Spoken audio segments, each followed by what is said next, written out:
Let us pray. Lord, bigyan niyo po ako palagi ng katahimikan. Katahimikan ng puso, isip at buong pagkatao. Sa pananahimik kong ito, hindi po ako malakas. Inaamin ko po sa inyo, Panginoon.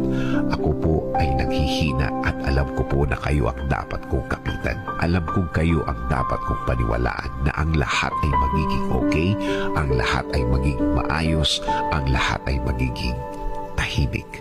Kakapit pa rin ako sa inyong magandang plano. Kakapit pa rin ako sa inyong magandang bukas na pangako. Alam kong ang lahat ng oras na may problema ay mabilis na lilipas, mabilis na mawawala. Alam ko din, Lord, na hindi ibig sabihin na wala akong nakikitang nangyayari ay walang nangyayari. Alam kong inumpisahan niyo na akong tulungan sa ibang mga bahagi ng aking problema. Alam kong magiging okay, Lord. Alam kong bubuti ang lahat. Alam kong